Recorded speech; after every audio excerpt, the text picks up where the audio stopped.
Hello and welcome to the 740 Sports All Access pregame show, Week 5 edition. As for Sean Williams producing our broadcast this week, I'm merely Tom Strasser, and once again I'm truly honored to be joined by the voice of high school football, a man who needs no introduction, but let's give him one anyway, the one and only D-Train, Darren McCullough. And Train, we have reached the midway point. Meadowbrook with a big convincing win last week over Riverview. They have John Glenn coming up. That's probably the game of the week.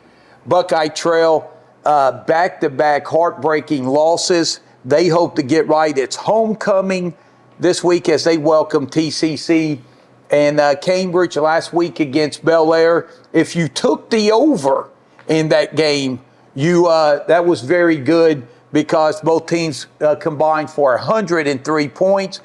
Cambridge suffers a tough loss. They're on the road again against East Liverpool. Yeah, the road doesn't get any easier, unfortunately, for the Bobcats. East Liverpool, solid program, and obviously it's going to be a long travel. You're talking probably close to 2 hours of travel time for them. Meadowbrook obviously gets to go to the neighboring school in John Glenn. It's their homecoming week, so fans on both sides are going to be excited. And that John Glenn and Meadowbrook, they've had a nice little rivalry going on the gridiron the past few years where they've had some real good battles.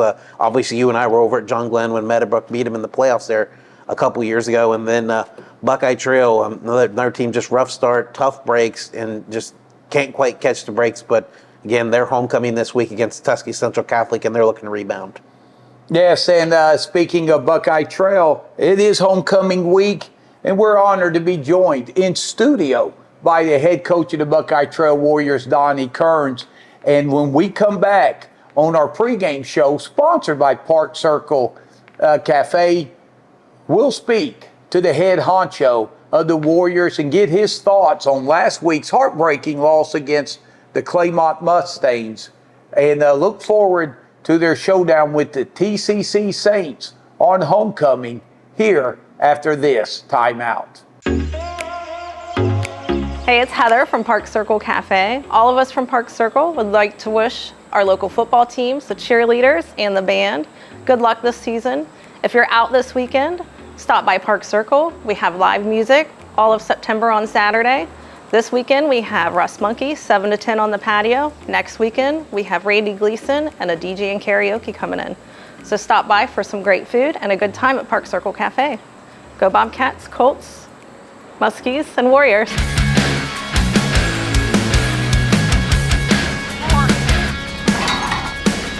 Welcome back to this week's edition of the 740 Sports All Access pregame show.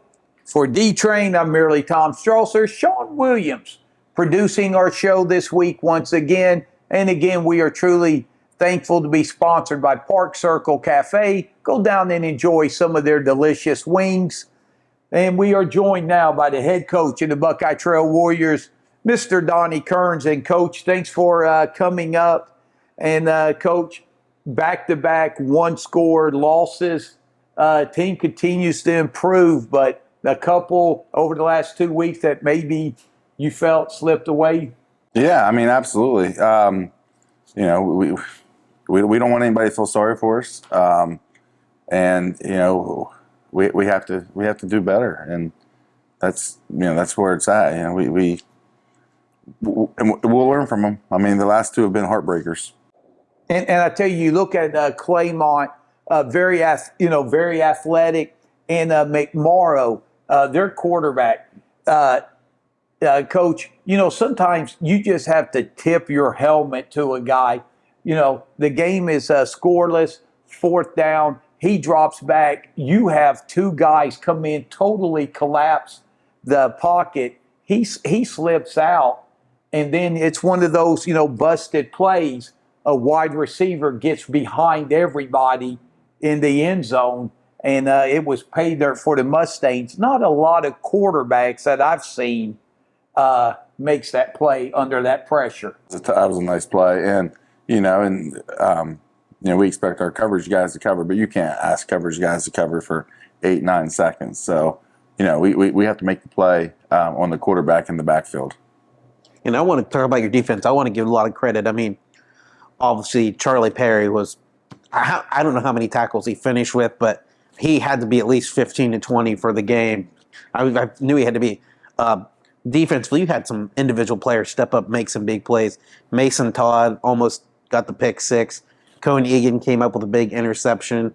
Wable and Porter both with fumble recoveries. Your defense really got a lot of guys involved in making plays, and really the first half compared to the second half defense, like we were talking off the air, it really made a lot of positive strides for you guys. Yeah, our defense made plays all night, and probably the best defensive game that we played.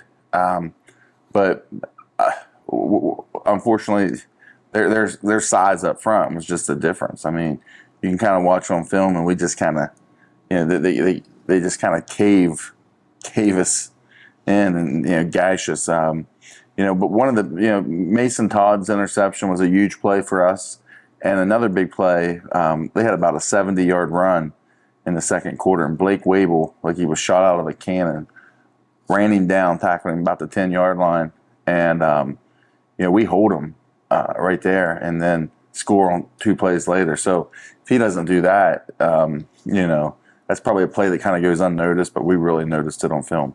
Yeah, and Coach, you talk about defensively. The good news is you forced 4 turnovers, but unfortunately you only scored points off one of them, and that was the Mason Todd interception. He intercepts it at the 10, or he takes it about 80 yards back the other way. And one of the most impressive tackles I've seen all year was the turf monster. Yeah, he got it. Because it looked like he was going to take it 90 yards to the house, and then he gets down to about the 30 and stumbles and falls down. But that really energized the crowd because Claymont was looking to go up 2 scores. Yeah, they absolutely were, and and that's the thing.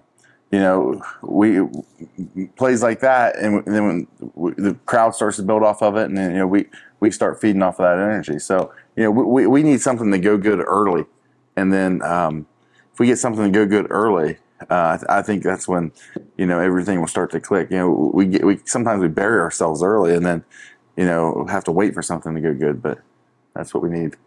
And kind of the same situation happened in the second quarter too. You guys force them a turnover on downs.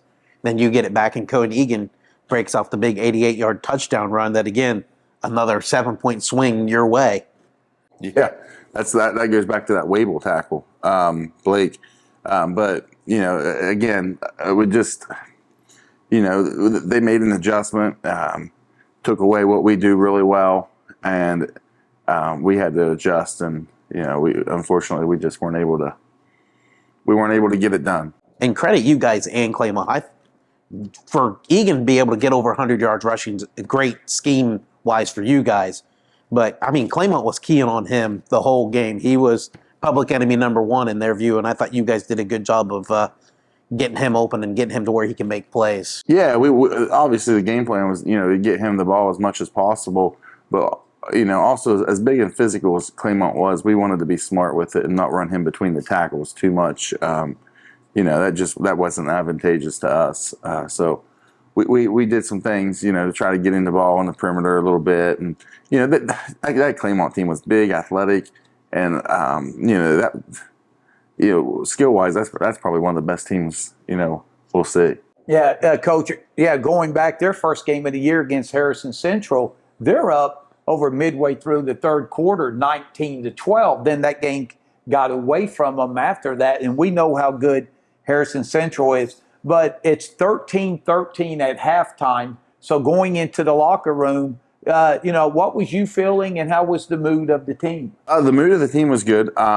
We were feeling that we dodged some bullets, and we took advantage of some things that we some turnover on downs, and then Mason's big interception. So we're like, okay, we're fortunate there. And then it was like, can we continue to do what we did in the first half? And we couldn't, because they adjusted. They put so many guys in the box, and we just could not block it. We finally figured it out on that third possession, and we started hitting things to the weak side, and we hit Jansen on a long run, but we got behind the sticks again. Had we got a fourth drive where we were able to get in that type of field position, I feel like things would have been much differently.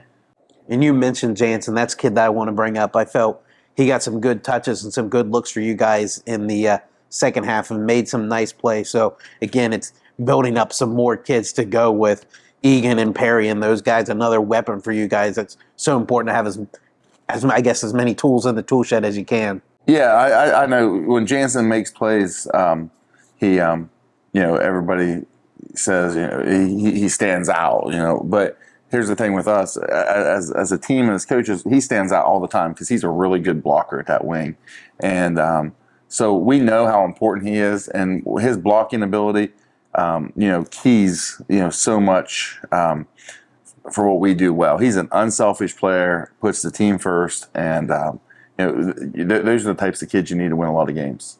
Yeah, and Coach, I can feel your pain being a Raider fan because they they moved the ball, struggle in the red zone. And again, Friday night was the case, that's happened a few times this year. You get inside the 20, inside the 10, fourth quarter, it's a one-score game, and you have the ball inside the 10, but end up turning it over on downs.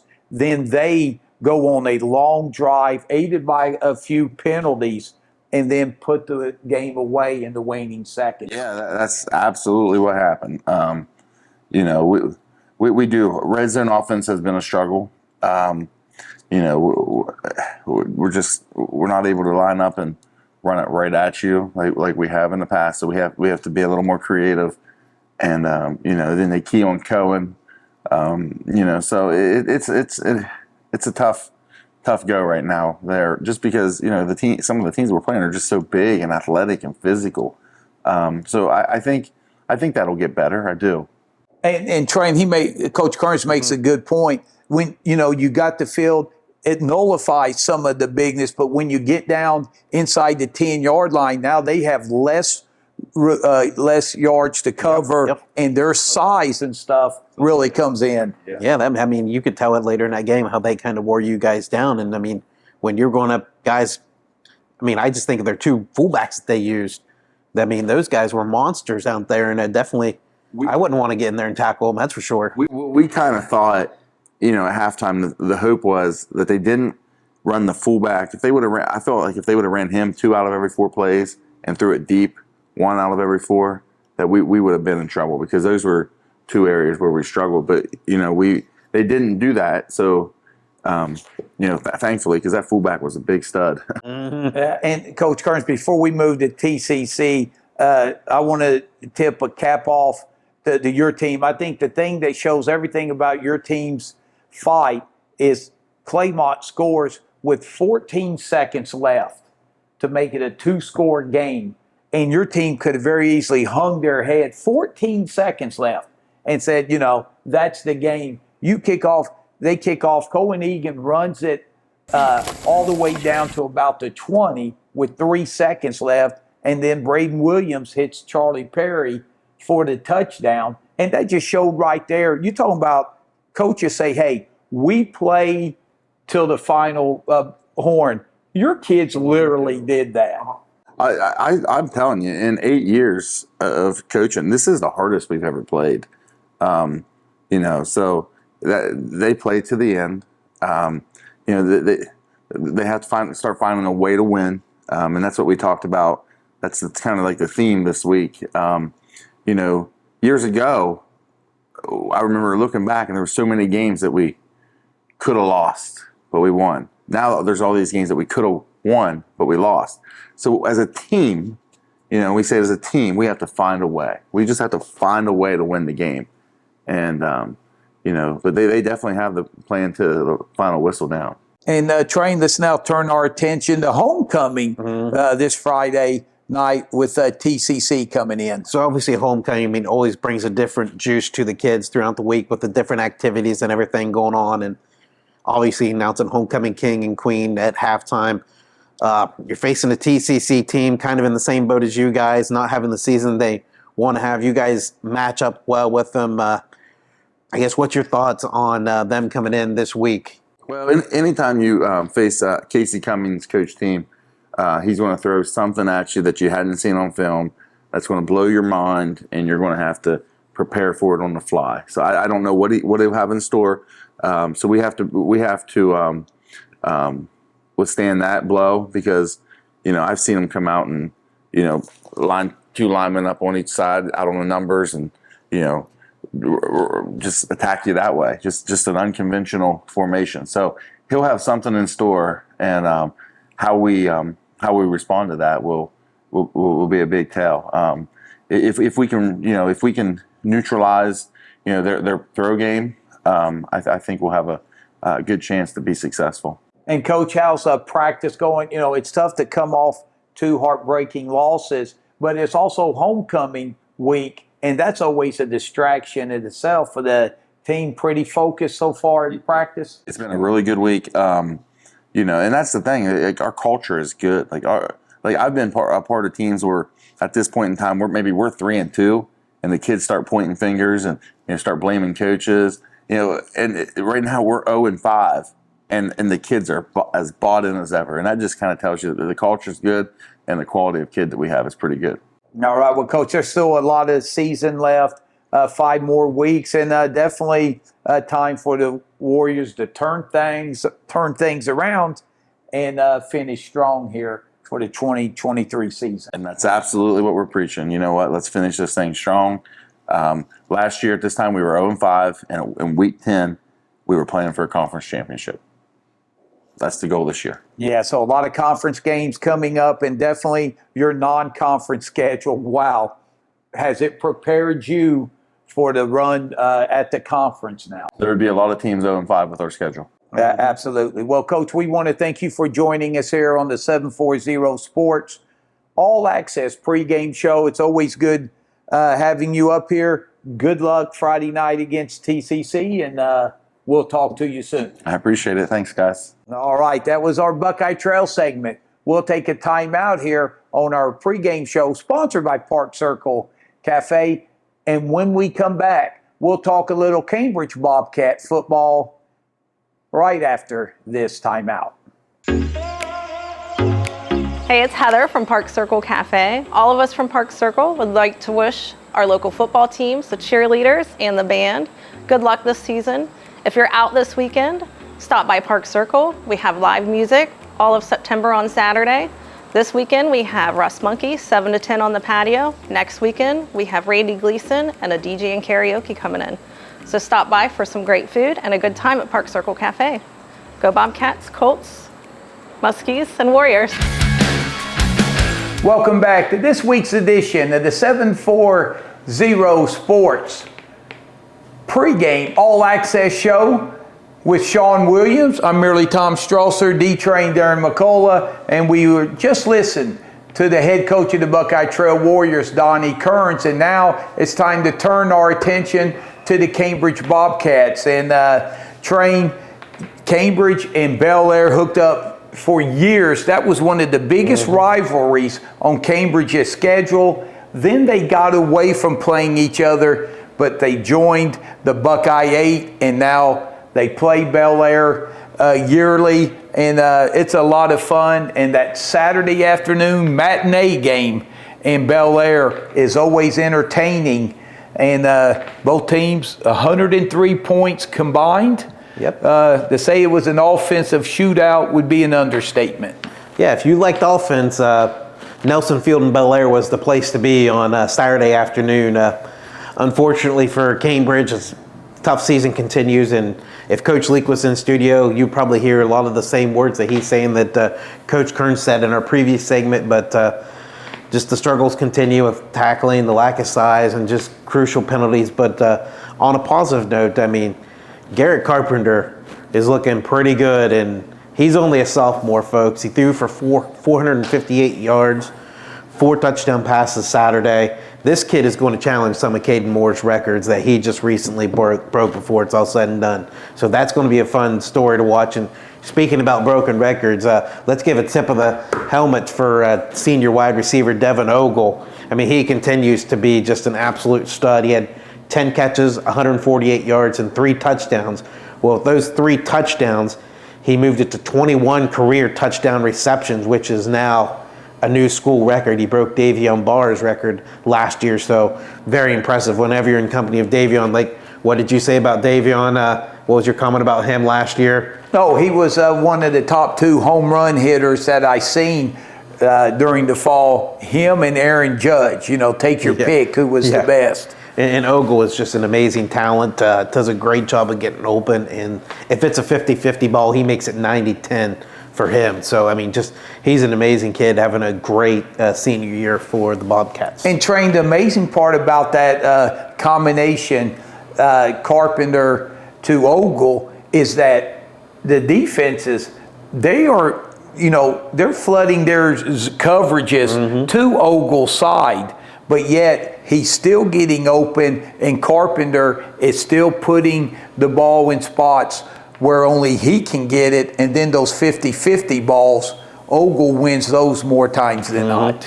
I mean, I go back to the John Glenn game.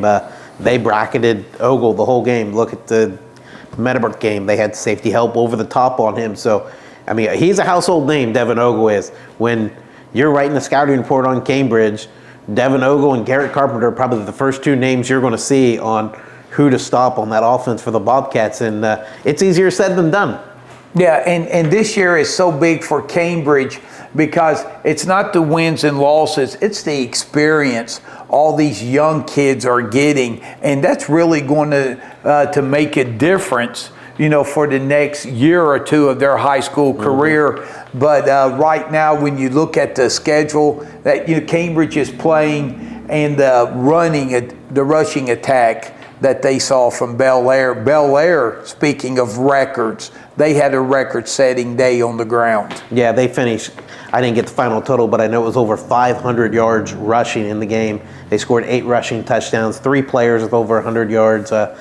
Drew White, Mac Pettigrew, and Braden Beckett. So, I mean, Bel Air, tip of the hat to them. They obviously got some workhorses there on their team. Yeah, and 8 rushing touchdowns for Bel Air. Bel Air puts up 64 points on the board. But Cambridge, like I said, this is a team that is not laid down or gave up, and you're not going to expect a Coach Leak team to do that. Cambridge, offensively, pretty solid, putting up 39 points themselves. Yeah, they're going to move the football. Coach Leak has a good offensive philosophy that's it's worked, and obviously they got some young guys and some new guys probably filling in that maybe would be Saturday JV players, but unfortunately with injuries, they got some guys stepping up. But it's next man up philosophy. It's week 6 in the season now. This was week 5 last week. Obviously, everybody's kind of hit by the bugaboo at some point with whether it's a major or minor injuries with guys. And Coach Leak will tell you he's not going to make excuses. They're going to work hard in practice. They're going to continue to get better each and every day and continue to be better today than they were yesterday and make tomorrow better than today. Yeah, and Cambridge at full strength, these games are going to be tough. It's a lot tougher, when you lose at times 3 offensive linemen, 3 to 4 of your skilled positions. But like you said, Coach Leak wouldn't have anything when we talked to him off air about, he, like you said, he has the next man up mentality. But train Cambridge, offensively, they've really had to be one-dimensional this year, which makes Carpenter's performance even better. At times the pass blocking hasn't been that bad. It's just the youth and the size. They just have not been able to get a running game going this year. Yeah, and it comes down to putting Garrett Carpenter in successful positions. There's a lot of times they get him rolling out of the pocket, so he's got a little more extra time, or maybe they leave an extra blocker in, and he's doing a good job of getting rid of the ball quickly. That's another big thing. Whenever you're a quarterback and you know the pressure is coming, you've got to read that defense. They're playing soft coverage on you. Get it out to one of the receivers and let them make plays. And his receivers are making plays, and hopefully Cambridge can get some of those receivers that are healthy because they've been kind of banged up, minus Ogle. Their second, third, and fourth receiving options have kind of been banged up these past couple weeks. So getting them back will only make that offense even more dangerous. And Cambridge continues the road show this Friday night. They travel down to East Liverpool that take on the Potters team that has plenty of offensive weapons as well. Yeah, and you're on state routes the whole way pretty much to East Liverpool, but that's not a fun drive. No. I mean, you're talking in a bus, probably close to a 2-hour drive is my guess, maybe hour and a half, 2 hours. But yes, they're going to spread you out. East Liverpool's going to spread you out. They got a good quarterback in Devin Wright. He can either run it or he can sling it. He's got a good running back in Jamin Haney. They got a trio of real good receivers in Dorian Burchett, Quentin Conrad, and Blake Atkins. They're going to be a tough team, and they're going to compete hard, and obviously they played some tough competition. They're 3-2 on the year. They're a very solid program, well known for having a very good football program. So the slate doesn't get any easier for the Bobcats, that's for sure. Yeah, and we talked about Cambridge and the success they've had throwing the football. It's going to be put to the test Friday night. The Potters, they run a 3-4 defense, and trained to say that they've been getting after quarterbacks, that would be an understatement. Yeah, through their first 4 games, they already have 19 sacks. They didn't get a sack total from their their game in Week 5, but they're going to put pressure on you, and they're going to force you into either getting rid of the ball quick or running real quick plays. And obviously, that's something that Cambridge has had success with. So Garrett Carpenter might be able to surprise some people, getting some quick passes, and possibly the Bobcats can bust a few plays when the Potters are bringing the house. And trained for Cambridge to pull off the upset. How big is trying to create turnovers going to be? Oh, whenever you win the turnover battle, it's going to be great for your team. Unfortunately, the game I was at last Friday with Buckeye Trail and Claymont, the Warriors had a +4 turnover ratio, and it didn't work out on their end. But 9 times out of 10, you create more turnovers than you give up. The odds of you winning is significantly higher. Yeah, and when you create turnovers, you got to cash in on them, that's for sure. So we want to wish Coach Leak and the Cambridge Bobcats good luck in their game this Friday at East Liverpool. Well, that wraps up our Bobcat segment. We're going to take a timeout here on the 740 Sports All Access pregame show. And when we come back, we'll talk Meadowbrook football and meet up with their head coach, Steve Norman, ahead of their big showdown this Friday in New Concord. We'll be right back.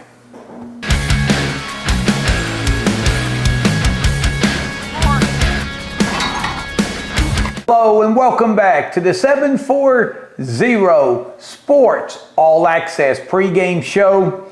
And now it's time to talk a little Meadowbrook Colt football. As trained Meadowbrook last Friday at home, a big dominant win over the Riverview Black Bears, and that leads us to the big showdown this Friday in New Concord. Both teams 4-1. Meadowbrook and John Glenn set to do battle. And before we look back at the Riverview game, me and Sean had a chance to catch up with the head coach of the Meadowbrook Colts, Steve Norman, at practice and get his thoughts on the game coming up Friday night. Welcome back to the 740 Sports All Access pregame show. We're coming to you live from Meadowbrook's practice. I'm merely Tom Strasser, joined by the head coach, Steve Norman. And Coach Norman, before we look to Friday night, look back to this past Friday, very business-like performance in your win over Riverview. Yeah, we thought, we were happy with the both sides of the line. We thought, we did what we set out to do. We want to try to control the line of scrimmage, both offense and defense. We felt like we did that. We had, guys flying around on defense and, spreading the ball around on offense. So, it was a good team win. We saw a lot of good things, going into second half of the season. And Coach, last week at this time, we talked about the team being able to keep their focus coming into a game. A lot of people expected you to win. Now, a week later, you got John Glenn on the docket, probably the most highly anticipated game thus far of the season. I'm sure, judging by watching practice, they're pretty locked in and ready to go Friday. Yeah, we try and preach, every game is the biggest game because it's the next game. But, you have a few of those on the schedule where you just kind of have some of those natural rivalries, John Glenn being, 15 minutes down the road. And a fairly new rivalry. I mean, we've played less than 10 times total. Recently it's kind of obviously picked up. But, they present a great challenge. We have obviously a lot of familiarity within, the last 8 or 9 seasons. So both regular season and, we've actually hooked up in the postseason there. So, but it's a great rivalry. I know our kids get excited for it, and challenge is always the same. They're physical up front. Their defense and offensive lines are. They look to establish themselves early and often, which they do. They always have a great defense. Coach Edwards always has a strong running game. So, and it's no different this year. And our kids. Big challenge. And Coach, when you look at the offensive side of the football, I think the one word that comes to my mind for your 4-1 start is balance. When you've had to run the ball, you've done that. When you've had to go to the air, you've done that as well. How big is that going to be going in Friday night? Because if John Glenn makes you one-dimensional, that really makes their defense that much tougher. Yeah, their defense is, they're good against both the run and the pass. But like you said, we've kind of had to do both at certain times throughout the year. So whether it be a little heavier run emphasis or a little heavier pass, and we've had the luxury of being able to do both, which I think we're definitely going to need. If you let Coach Bendel and that defense lock in on you, just trying to do one thing or the other, it's going to be a long night. So we feel pretty good about our balance. We feel pretty good about the health of our team. And we have the ability to throw it if we need to and run it if we have to. So, but ultimately it comes down to the line of scrimmage. Can we maintain? Can we run block? Can we pass block? That'll be, if you're watching for one thing. That's where it starts and ends. Most every Friday night is who controls the line of scrimmage. So. And when you talk about the line of scrimmage, that may be John Glenn's strength. Yeah. They've got guys back from last year. They've got size and experience. And how big is the line play going to determine the outcome Friday night? Yeah, their defensive line. They're big. Their backers are aggressive and strong. And they play multiple guys there, so you don't have the advantage of trying to wear them down because they just keep bringing in new bodies. So, but again, it's always big. I think big for us would be not allowing them to just sit on run or sit on pass. I mean, if you do that, then if you become really predictable, then you're going to have issues. That's the beauty of their defense is they come at you, and if you get stagnant, they're going to expose you. We know that, so we're going to try to mix it up a little bit and keep them guessing here and there. And I guess we'll see how if we can establish some type of line of scrimmage. I think we'll be able to throw and run. But again, if we can't, then it's going to be a difficult challenge. And Coach, on the other side of the ball, first of all, your defense has played outstanding all year in forcing turnovers and getting off the field on third down. When you look at John Glenn's offense, most teams that like to run the football, they go the jumbo packages, a couple of tight ends and stuff. John Glenn, they spread you out and then run the football, and that's really tough. People, the defenders, linebackers, they're going to have to trust their eyes and read their keys because they throw a lot of candy at you, so to speak. No, they do. And again, it's similar to what we try to do as far as, spreading you out, establish the run game. It's really a numbers game. How many guys are in the box as opposed to how many guys are out of the box. But, they do. They do a good job of spreading it out. And again, they have big, strong kids at the point of attack, and the running back, Gelcher gets a lot of carries. Good, runs a good, strong runner. and a quarterback. Wendland is, he's dynamic as far as throwing and running. So, they present a lot of problems, but our defense has been playing really well. We do have, like our defensive line is pretty athletic. So we might be somewhat undersized, but hopefully maybe we can use some of that speed we think we have, on the edge to maybe give them some problems. But on the edge, same thing. They have, their wide receivers block. If you watch on film, they got the real big Larrick fella who, he's 6'13" or whatever. He's a big dude.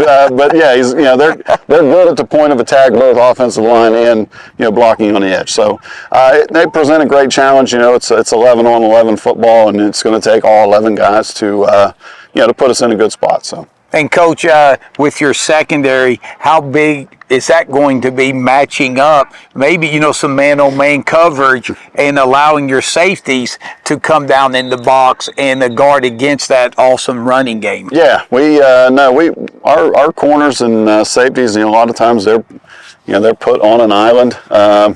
And they I don't know if you ever get comfortable playing out there in that space, but they've certainly they embrace that challenge. They you'll hear them chirping here in practice to one another as they do it. But no, it is a challenge. You want to try to get as many guys around the football.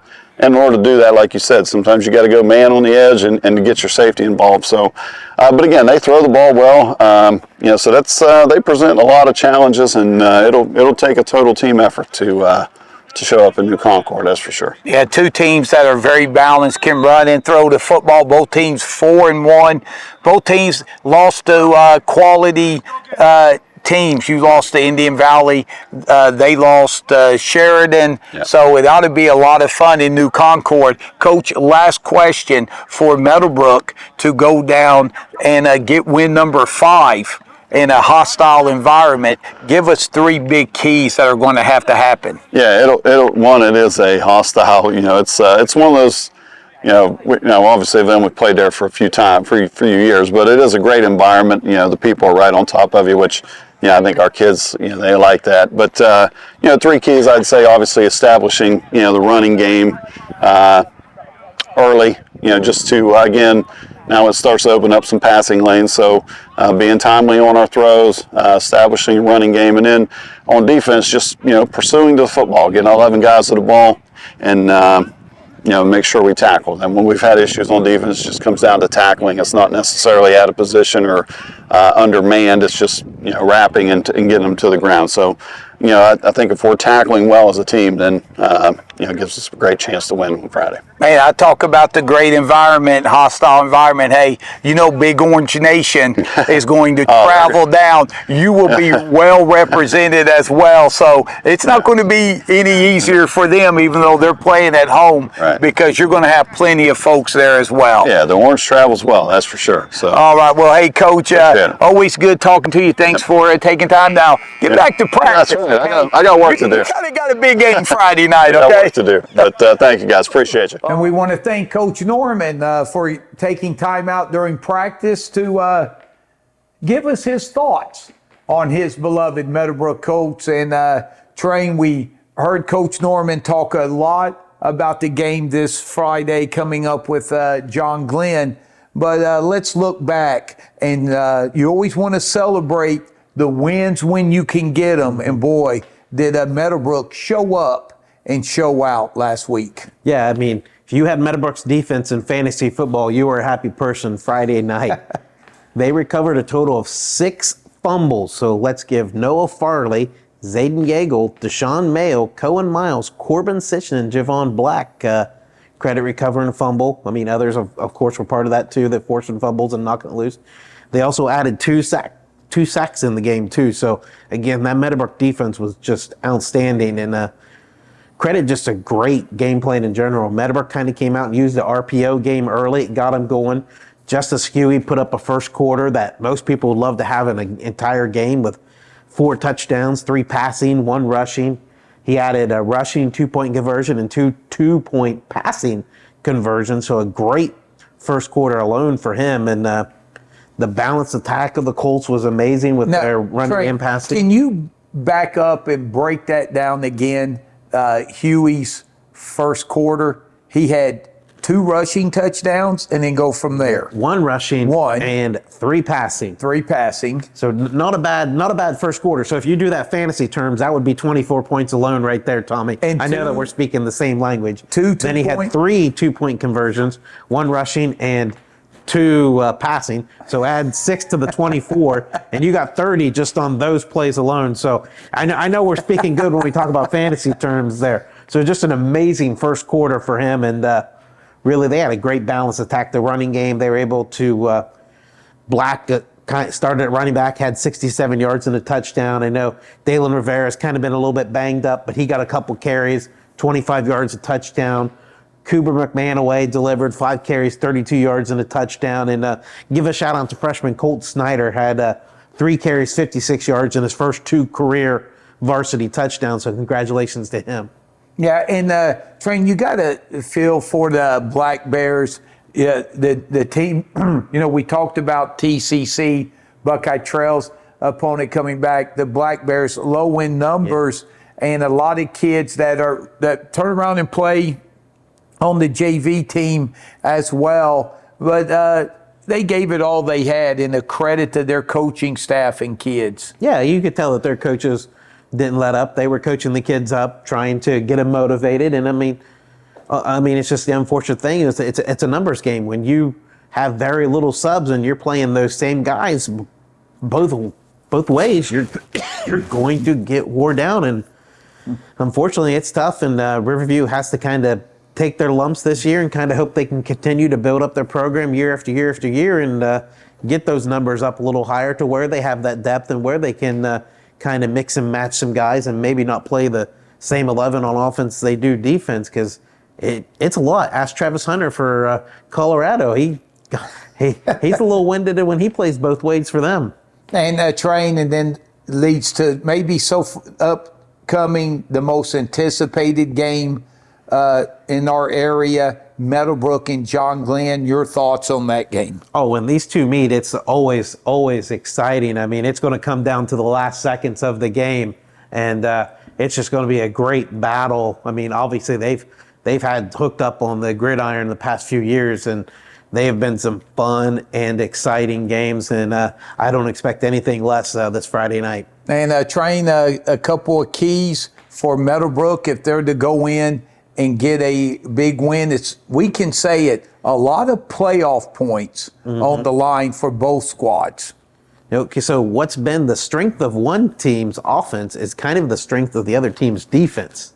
So Meadowbrook's got to be able to run the football, but on the other hand, John Glenn has shut the running game down very well this year. I think they're averaging their opponents just over 2 yards a carry. Obviously, taking care of the football is going to be big. John Glenn coming into their game against Sheridan had 11 interceptions with Andrew Glob leading them with 4. So they got a big opportunity defense, likes to get in there and pick some passes off. Meadowbrook has got to continue to be that balanced attack between the run and the pass. And defensively, Meadowbrook's got to be able to stop John Glenn's run. John Glenn's going to spread you out, just like Meadowbrook does, but John Glenn really wants to run with Gilcher and the QB Noah Windland. So Meadowbrook, on the other hand, has to be able to stop that run. So it's going to be a definitely a chess match Friday night. Yeah, and for John Glenn, like you said, coming off their first loss of the year against Sheridan, who's ranked number 1 in their region. They lost 14-0. The impressive part there, only giving up 14 points to Sheridan. A very physical game. And, John Glenn and Coach Edwards, they're going to be ready to get things rolling again. Oh, yeah. Losing, I know Coach Edwards is real good friends with Coach Culver and Sheridan and their staff, but that's always a game they have circled every year, is beating Sheridan. I remember a few years ago, we were actually doing a game at Meadowbrook and looking at it on Twitter and seeing that John Glenn was up big over Sheridan. I think everybody in the press box was shocked. I think it might have been 2 or 3 years ago, but I remember that. Yeah. I was going to say, I thought you would, so obviously they're going to come in with a bad taste in their mouth because of the first loss of the year. They're going to be looking to play, but man, Meadowbrook's got to be on a complete high, putting up 63 last Friday. So it's going to be a barn burner, that's for sure, and I expect an exciting, fun-filled game on Friday night. Yeah, and it'll be a raucous crowd in New Concord That's for sure. Well, that wraps up our Meadowbrook segment. Once again, we want to thank Coach Norman for joining us. And when we come back on our pregame show sponsored by Park Circle Cafe, we will wrap things up and get you ready for this Friday night after this timeout. Hey, it's Heather from Park Circle Cafe. All of us from Park Circle would like to wish our local football teams, the cheerleaders, and the band good luck this season. If you're out this weekend, stop by Park Circle. We have live music all of September on Saturday. This weekend we have Russ Monkey, 7 to 10 on the patio. Next weekend we have Randy Gleason and a DJ and karaoke coming in. So stop by for some great food and a good time at Park Circle Cafe. Go Bobcats, Colts, Muskies, and Warriors. Hello and welcome back to our Week 6 edition of the 740 Sports All Access pregame show. And once again, we've had a blast bringing it to you, and we want to again set the table for Friday night. Cambridge will travel to East Liverpool to take on the Potters. If you cannot travel with the Bobcats, you can go to YouTube and search the Potters News Network, and you should be able to watch that game as well as the Sweet Melatones of BK, Bill Kafuri, and John Valentine will be bringing that on the radio as well on YRP radio network. And then the Meadowbrook Colts, they will travel to John Glenn, to New Concord Friday night, a battle of 4-1 teams, a lot of playoff points at stake there. If you cannot get to New Concord, you can tune in to YRP TV for the broadcast of that game. They do a super job as well. Tune in to 97.7 if you're traveling and want to listen to it on the radio. And then it's homecoming at Old Washington as TCC invades Old Washington to take on the Buckeye Trail Warriors. It is homecoming, and the Warriors will look to get their first win of the season there. If you cannot make it to the game, you can tune in on YouTube, the Caleb Graham Productions, where I will be fortunate enough to be joined by the BT Hall of Famer Chris Starr, and watch the Warriors hopefully get a big homecoming win. And Train, I want to thank you for filling my shoes last week. And as always, we want to thank Park Circle Cafe and for their sponsorship. And not this Saturday, but next Saturday, September the 30th, Matt Williman will be performing at Park Circle Cafe from 7 to 10. That will be the entertainment a week from this Saturday. So be sure to, whenever you're in there, to thank Heather for sponsoring our show once again this season. So that wraps things up for us. For Sean Williams, once again producing the show, I'm merely Tom Strasser, and for D-Train and the entire 740 Sports All Access family, we want to wish you a safe and fun-filled weekend. You stay classy, Guernsey County. And we'll see you on the football field. Good night, everyone.